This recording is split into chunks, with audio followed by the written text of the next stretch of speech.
Now your host, show writer and purveyor of all things haunt, Jeff Tucker.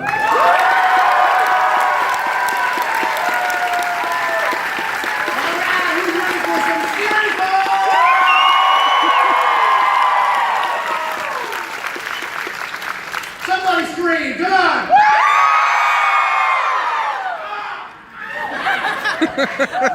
Late as usual. Hey everybody!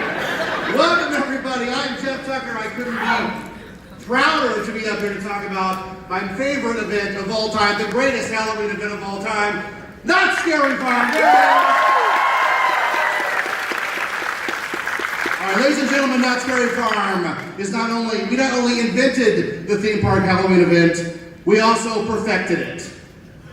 With original scares that can't be found anywhere else, Knott Scary Farm is the ultimate Halloween experience, unlike any other. You see, Scary Farm isn't just mazes and monsters, it's more than that. In fact, the best way to describe it is to say that the entire park is the attraction.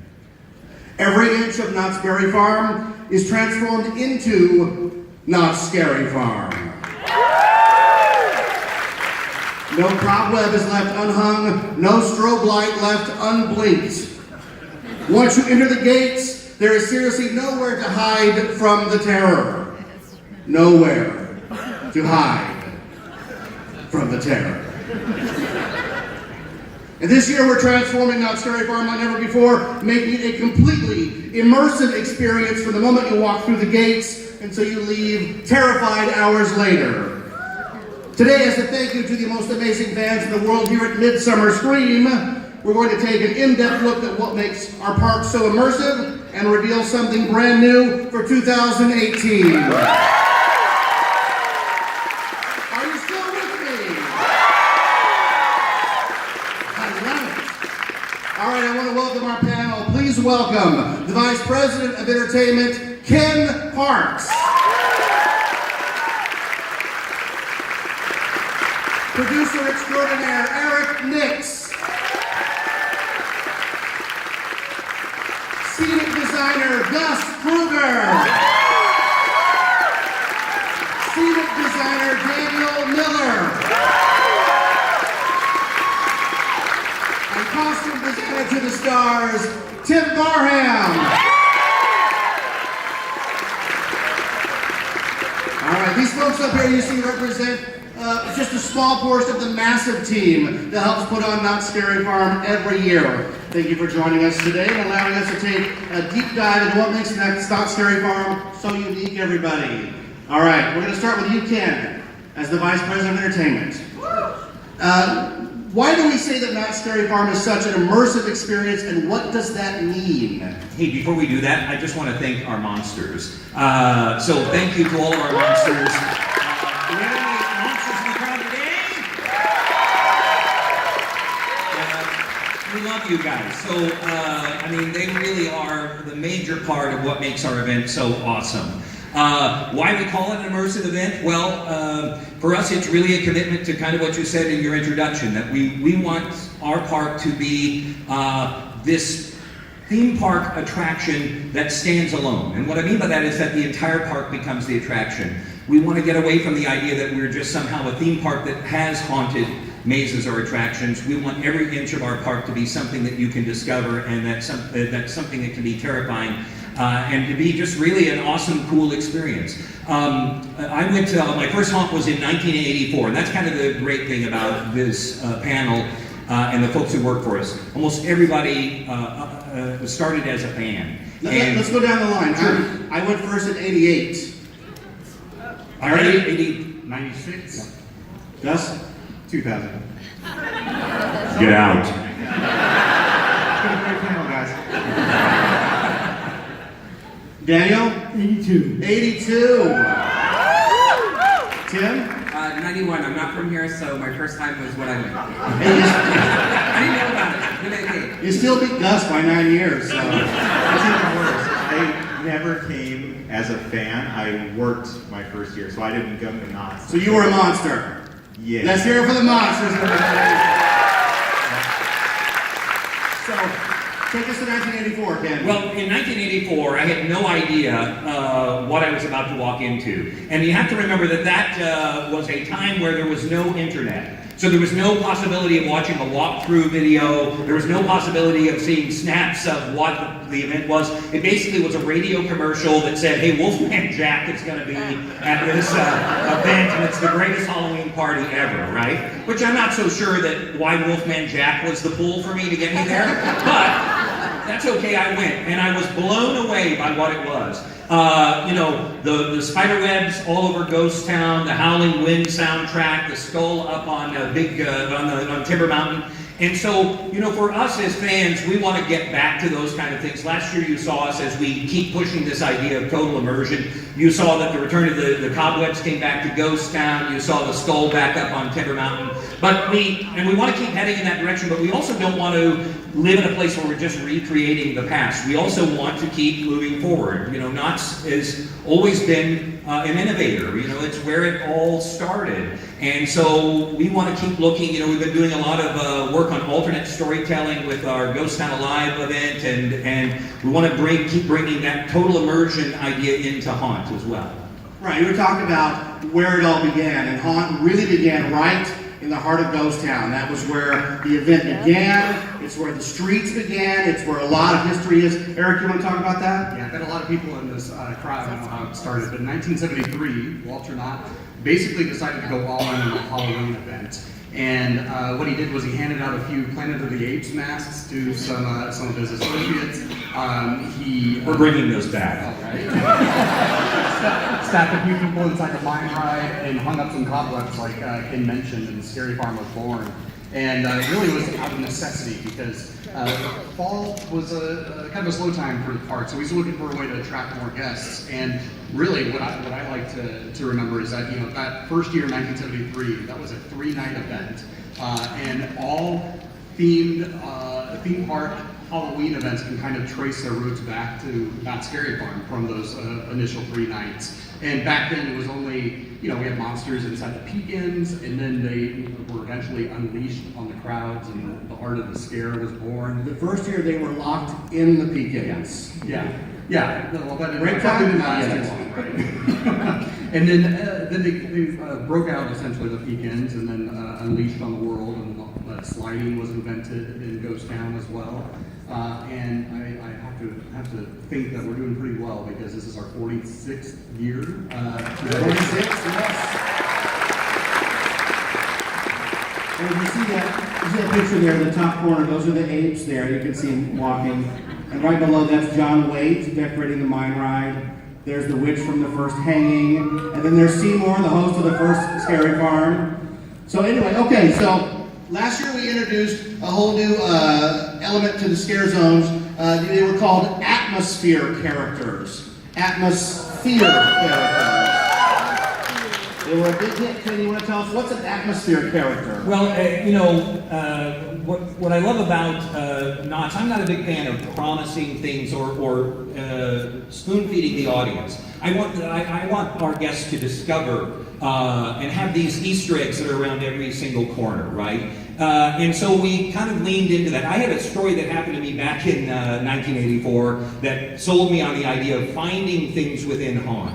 I was walking through a near Wilderness Dance Hall, and it was just me, and it was covered in fog. I mean, it was so thick, and I heard this metal scraping the cement, just boom, and then this scrape that would happen, and it just kept going, and it was coming towards me, and I thought, oh my God, what have I walked into? I was terrified. And then the fog sort of started to dissipate, and I could see it was Freddy Krueger, and I thought, oh God, he's coming for me. And then, but the metal just kept hitting the ground and scraping, and I thought, oh God, what could, I mean, I was terrified. And then the fog sort of lifted more, and I saw that the scraping and the boom was really, he was a sweeper dressed as Freddy Krueger, and it was his pan and his broom. You know, Freddy Krueger is a janitor, so. Maybe, who knows? But I gotta tell you, that was one of those moments for me that was like, okay, this is what's so cool about this, that at any point I could walk around a corner and have that kind of experience, and I'm the only person that had that experience, or that was so, I was the only person in that unique moment. So looking at that, we wanted to take, we have all of these, like we've said, we have all of these fantastic monsters. We also wanted to kind of create, you know, people that would be sort of these characters that as you turned a corner, there would be this image to sort of do placemaking, right? As if there's this whole other life that's going on at Knott's Scary Farm. So last year we added Engine 41. We had never had Engine 41 in a part of the mix of the decor, and we put a conductor out there. And then we had a grave digger that's in the graveyard digging away, and we had various atmosphere characters around the area. And the kind of the fun thing about it is that, you know, they become a photo opportunity, but we don't want them to just be that. We want to kind of dig into them deeper and have the experience be even richer. So we gave each of those atmosphere characters a task that they had to complete by the end of the evening that was built into their character. So there's the picture of the conductor. And the conductor, if you saw him last year, the conductor is really he's in the 1800s, so he's in 1886, but he hears all the voices of the guests. And so his goal in the evening is to try at some point to reach out and make connection through that void to connect to the guests that are in 2018. And so that's why if you had any sort of interaction with him, you know, you could see him looking past you or trying to reach out to you. And I think that really helps add to the immersion of the park, and so we're going to do more of that. I can't tell you exactly what we're doing with that, but I would say that I would look around the saloon area this year for something pretty awesome. Okay. There's a hint. Yes. Well, you and I were talking, and for a lot of us, I don't know about you guys, but Halloween's better than Christmas for me. As great as Christmas, Christmas is great, it's great. But you don't want to know what all your presents are. The joy is, oh my God, this is exactly what I wanted, or Aunt Shirley bought me that. But, so the idea was to come to the park and discover and open those Halloween gifts on your own, right? So you don't want to know everything. Absolutely. I mean, for me, that's a much more fun and exciting experience. If I had no expectation and I stumble upon it and I discover it myself, I think that's a far richer experience. Absolutely. So Tim, you want to talk about these atmosphere characters, because obviously they're a lot more detailed. They're, what did you call it? 360? Oh, yeah, okay. Yeah, sorry. For me as a customer, what we wanted to do is most of our monsters, we tried to make them really dark and scary so that they can hide. With the Atmo, we wanted them out and present, so I took a different approach, and I wanted to make the costumes a little brighter, a little more approachable, so no blood, no distress, no gore, because we want you to invite you into that person. We want you to have a moment with them. We also did a lot more detail. Part of these guys were also about making sure that they're 360, because you're going to interact with them and you're not being scared and run off. They're going to tell you the story, so they're going to add to you. So we really wanted to make sure that there's little trinkets and little moments. So while you're out there and you discover them, look for those little moments on their costumes. They're there for you. Nice. All right. So speaking of attention to detail and overcoming obstacles to bring on the scare, let's take a trip to what was called the most difficult scare zone ever, and it's now one of the most popular. Carnival. Any Carnival fans? Anybody worried there's a clown under their chair right now? Gus, want to tell us about clowns? Yeah. You know, there is the challenge. How do you make a bright scare zone, a bright street zone scary? And I mean, clowns, guys. Clowns, right? Can we ever say, find me any clown on the planet that's not creepy? And like, there's always that clown that everyone's like, ooh. So yeah, I mean, clowns are just kind of awful intrinsically, but ours are the worst of the worst. So that's how we make that happen. Any clowns out there? Anybody from the boardwalk? There's like that one guy. We're very proud of you. Well, congratulations on being called creepy, sir. Keep it up. We want the best. He spends all night running from guest to guest. I'm the only one here. Yeah, so you know, it's clowns. You don't really know. They have such a different scare technique out there. It's really they've got that weird look in their eye, or they're laughing, and you're not really sure if they're laughing with you or because of what they want to do to you, right? And they're always smiling, and you don't trust anyone that's always smiling because you just don't know what they're smiling about, and you probably don't want to know what they're smiling about. So they're out on the boardwalk at Carnival, and we have a brand new roller coaster we opened. Anybody ride Hang Time yet? So this year, the carnival area is opened up. There's no construction walls. There's a giant roller coaster. And Eric, tell us how that fits into the overall theme of Carnival. Yeah, so if you've come to the park this summer or you've seen the media event that we had, we love hang time. And that's because at night, if you haven't seen it at night, we have this beautiful LED lighting package as part of that coaster. And you put a giant lighting package in front of an entertainment team, and guess what they're going to do? They're going to tap into it. So our lighting designers are having a lot of fun with that right now. Hang time will look completely different for Scary Farm. And we're also looking at creating these moments that happen throughout the night. So there are these timed moments where it's sound effects and music all timed with that beautiful LED package. And you know, speaking of lights, you know, we've been playing with the idea of lights for the last couple of seasons, and you know, obviously we want lighting is an important part of Not Scary Farm, but the absence of lighting can be just as strong. And last year we leaned into coasters in the dark, like Silver Bullet or Ghost Rider, where you had the lights turned completely off. And I'll just say in 2018 we're looking at carrying that on further tomorrow night. Nice. So, Ken and Tim, you want to talk about the Carnival characters and tying the area together. There's a maze over there that actually exists in the Carnival world. Yeah, so we started looking at the idea of, hey, what if you took the scare zones and you made them sort of this living, inhabited land, so that the maze matches the scare zone and that they work together to tell a story. So we did it in two areas last year. We used the Hollow, and then we also did it in Carnival. So we have Dark Ride, which, and I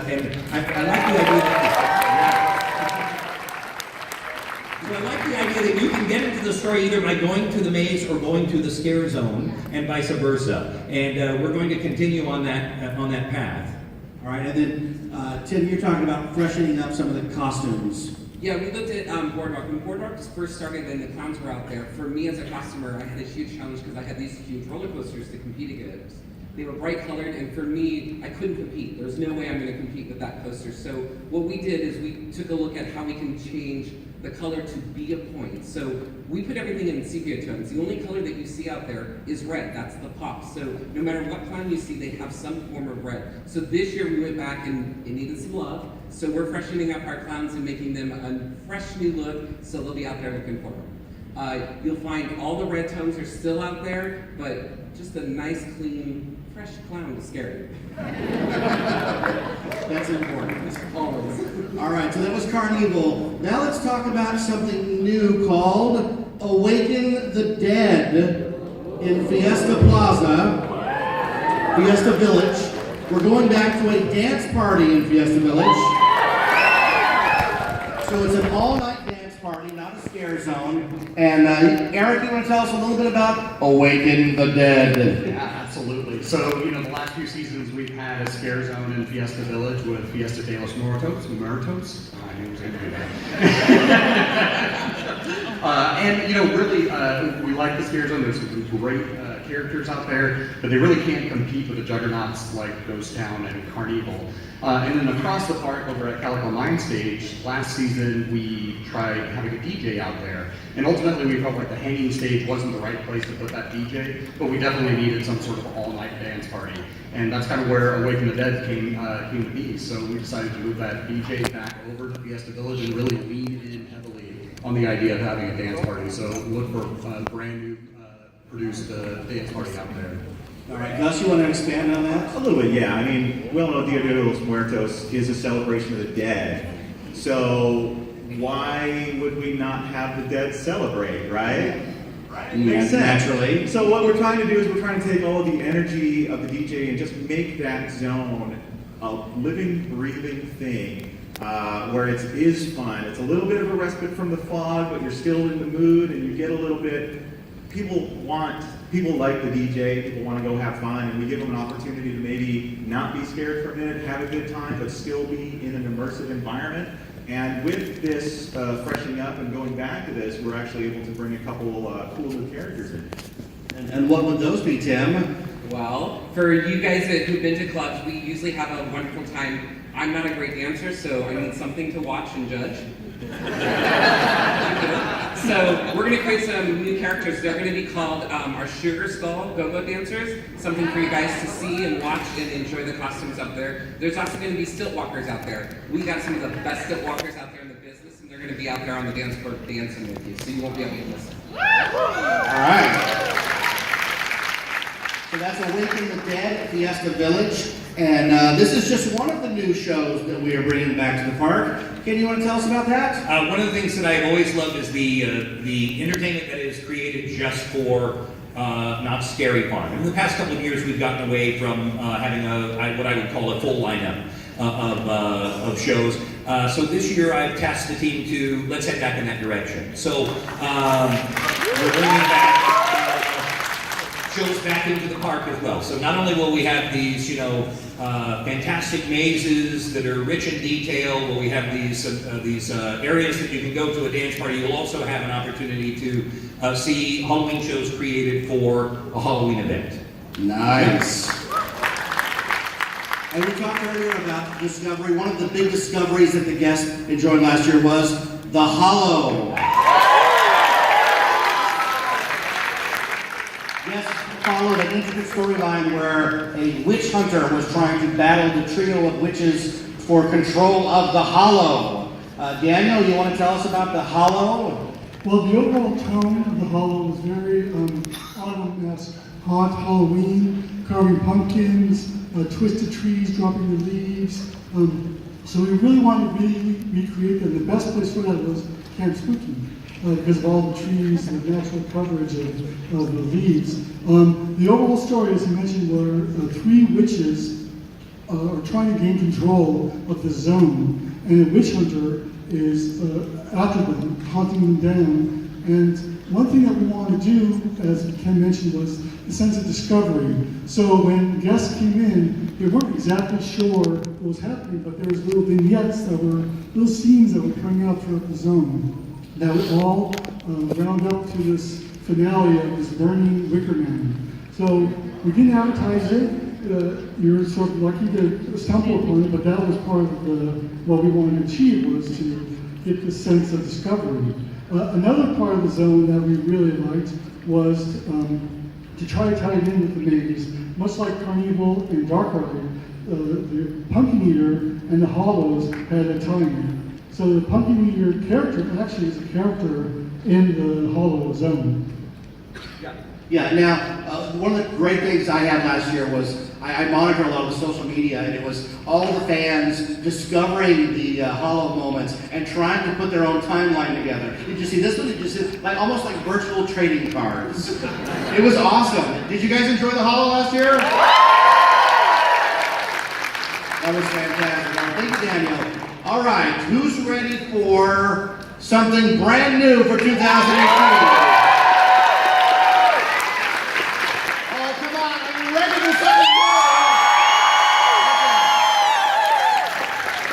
We're going to play a video.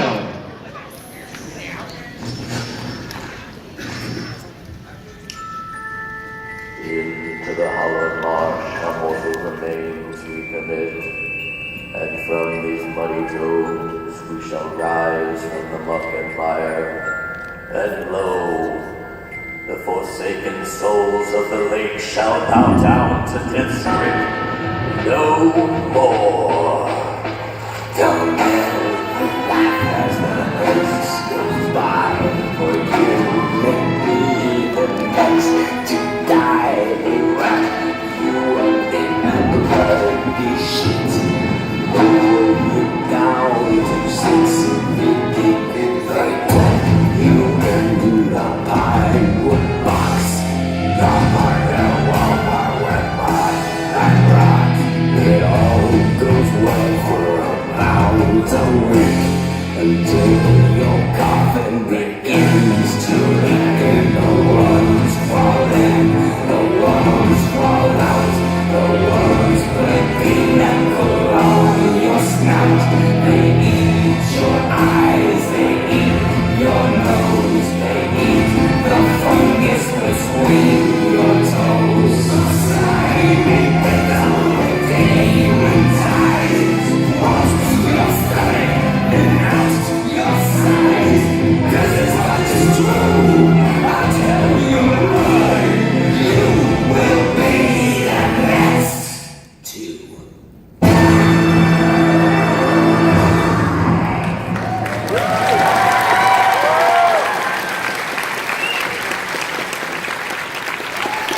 Forsaken Lake is brand new for 2018, a brand new scare zone that will culminate in everything we've learned about interactive moments and atmospheric characters. Eric, tell us about Forsaken Lake. All right. So, last year, as I mentioned with Coasters in the Dark, we had a great opportunity to turn a lot of those lights out. And Ken and I were actually walking around Mission Row last year underneath Silver Bullet, and with all those lights turned off, we kind of talked to each other and said, man, this is a perfect opportunity to go ahead and bring back a scare zone that hasn't been there in a long time. So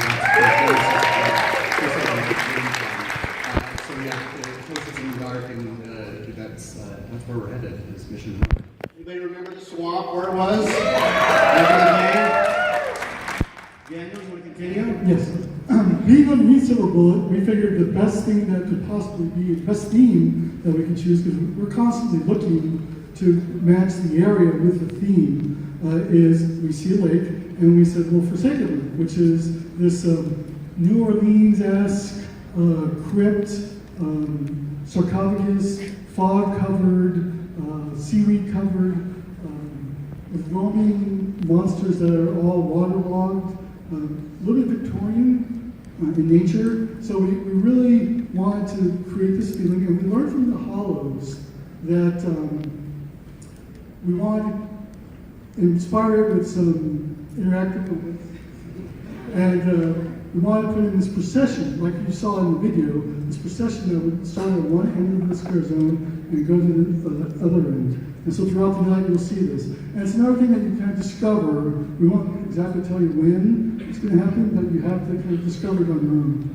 Yeah, the story or the idea is that it's a lake, that there's a cemetery that has been sort of covered by this lake, and that every fall the lake recedes and exposes the dead or the crypts. And so we will look at taking, putting atmospheric characters in that area, some really interesting new looks for our monsters, and then also, as Daniel was saying, that we will have these zone-wide pop-up moments that kind of happen organically around the guests. Once again, we're not going to give you a list of at 12 o'clock there'll be a Rising of the Dead, and 1 o'clock, and we want you just to find it on your own. So I can't make the 1:15 Rising of the Dead. Let's reschedule for 2:30.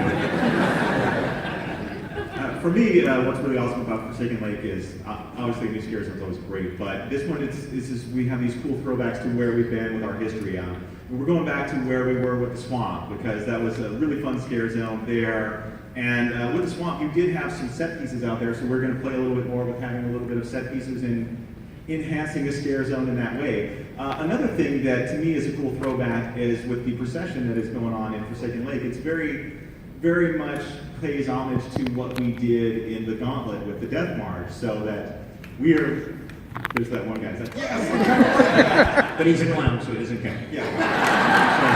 But we're looking back at things we've done, and being able to treat them with the respect, but also refreshing them in a really cool, new, exciting way with all of the wonderful new things that are at our disposal.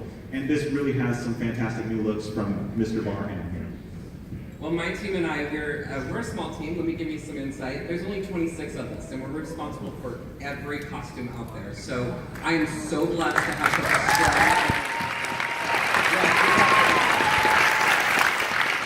So when this team here approached us and said we're doing a new zone, you're all like, because we knew the work that was going to come into it. But then we got to it and we went, oh my God, we're doing a new zone. We get to bring so much to this table. We started researching on New Orleans jazz funerals and found that they were really bright and they were kind of upbeat. And we were looking for something much darker and a little more spooky, obviously. So if you look, I threw up some designs for you to just kind of give you some flavor of what we're doing in the zone. It's going to take on a Victorian goth feel. If you see, there are two wonderful characters up there. They're called the Grievers. Obviously, with death comes somebody who's been left here and has to process that. So you're going to hear lots of screams and wails. If you look at the other two, they are from the area around there, which are like grave diggers and undertakers, and we're going to have pallbearers and footmen. So we're really going after all those people who work in and around a funeral home. One of the other things that was really important to me as a costume designer was to pay homage to the missions that were there. So we really had to set a strong character that's going to represent all of that, which is the monks.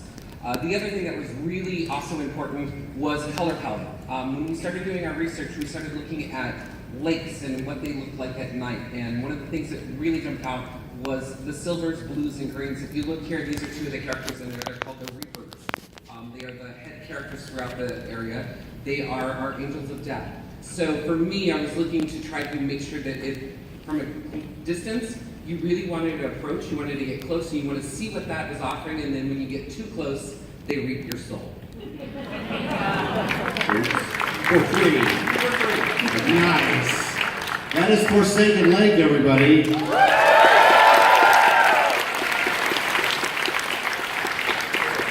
Stick around after the panel ends. We're going to play the video one more time for everybody. So, hey, thanks for everybody on the panel for coming out. Thank you. The greatest fans in the world, we have Ken Parks, Eric Nix, Gus Kroger, Denny Hill, and Tim Barham. Be sure to stop by our booth on the show floor. It is inspired by Forsaken Lakes. You can take a picture and get a jump start on that. There's an exclusive pin for only $7. And we have staff on site to hire you if you want to be a monster. The last open hire for Knott's Scary Farm if you want to be a monster is Monday the 30th. Tickets and Scary Farm passes are on sale at knotts.com. Get a pass and come visit us every single night. And if you have a Knott's Scary Farm season pass or a Knott's Scary Farm season pass, you can come to our announcement event on August 30th where we will reveal the entire lineup, including new mazes for 2018. I'm Jeff Tucker, and I'll see you in the fog.